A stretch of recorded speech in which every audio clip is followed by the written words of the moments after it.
Reverend John Tama was in his 20s when he says Kosiah rebels butchered his mother with a knife. In 2020, Tama told Power TV the rebels cut his mother into 3 pieces as part of killings ordered by Kosiah. The murders are among 21 charges for which the former Ulimo commander was convicted by the Swiss Criminal Code. In a recent phone call, Tama said the victims aren't entirely happy with the conviction. If someone killed a little over 600, 700, 1,000 human beings and you kill them for 20 years, that's too short a time. Why wouldn't he be there until his lifetime? When Kosiah committed his crimes, Swiss law allowed a maximum sentence of 20 years. That has since been changed to life in prison, but Kosiah can only be subjected to the punishment as he stood in Switzerland between 1989 and 1997. That has been hard for victims to accept after seeing much longer sentences given to other war criminals. Former Liberian President Charles Taylor is serving 50 years for his conviction by the Special Court for Sierra Leone. His son, Chucky Taylor, is serving 97 years in the U.S. where he was tried as an American citizen. Even Mohammed Jabate, convicted of the lesser charge of immigration fraud in the U.S., is serving 30 years. At the end of his sentence, Kosiah will be barred from Switzerland for 15 years. With a war crimes conviction, no other country will accept him. He will have one place to go, Liberia. Kosiah will be 60 years old when he returns. That worries his victims. We don't want him deported to Liberia when the sentence is over. Because if he threatens, if he comes back, he's going to go after us. Human rights advocate Hassan Bedete of the Global Justice and Research Project, along with his Swiss partner, Civitas Massima, were instrumental in Kosiah's trial and conviction.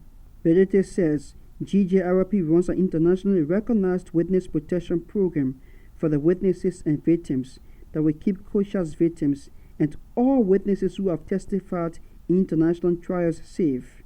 Bedete hails Kosiah's conviction.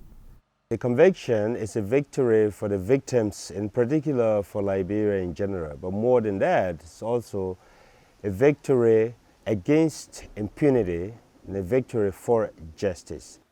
The president of the Liberian National Bar Association, Councillor Teron Gonglo, says it's the Liberian government that should be providing security for the victims. A government has an obligation to protect people who find themselves in special circumstances.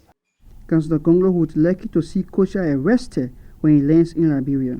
I think that fear alone should be one reason why when Kosiah comes here, they should call for his arrest and trial for the offense that he committed, because he poses a potential danger to the victims or maybe witnesses.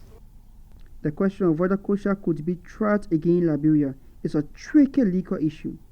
Trying him again would raise the issue of double jeopardy. But former Solicitor General in the Salif administration, Councillor Gonglo, is convinced he can be. It is possible because double jeopardy will not apply. Double jeopardy is one defense under Chapter 3 of our criminal procedure law that prevents a person accused of a criminal offense from being tried twice for the same offense or punished twice for the same offense. But in this case, he was tried in Switzerland under Swiss law. So what happened in Switzerland is not binding on Liberia. Gonglo recently led the bar and civil society organizations to formally present a bill for a war and economic crimes code to the legislature. He hopes it will eventually lead to Liberia's own code, a code that could try Kosiah.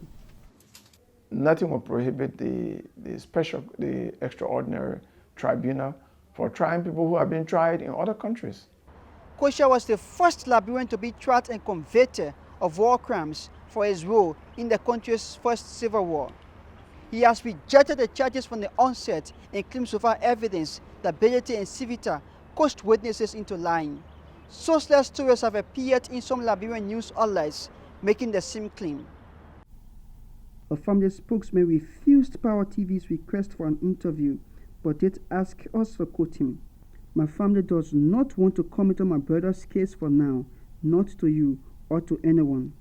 But in a WhatsApp message, Kosiah's lawyer, Dimitri Janoli, said his client was very disappointed by the decision of the Federal Criminal Court.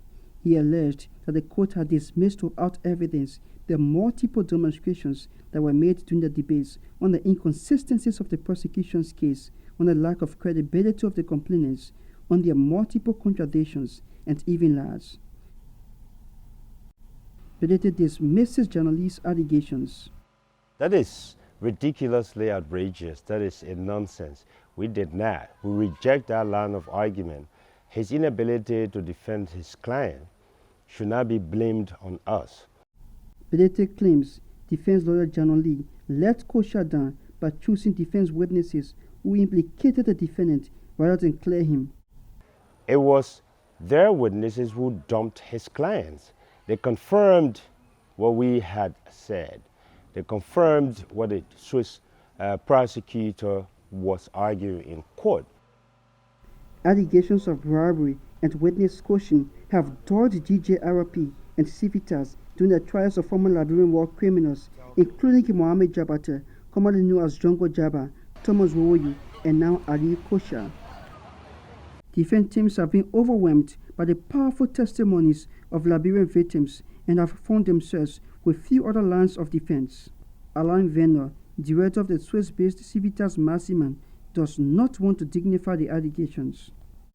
We have never actually answered any of these baseless accusations because we believe that any accusations against us should be evaluated, if serious, by a judge.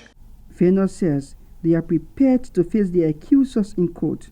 I would encourage anyone who wants to allege any criminal actions from Civitas Maxima or GGRP to do it in court.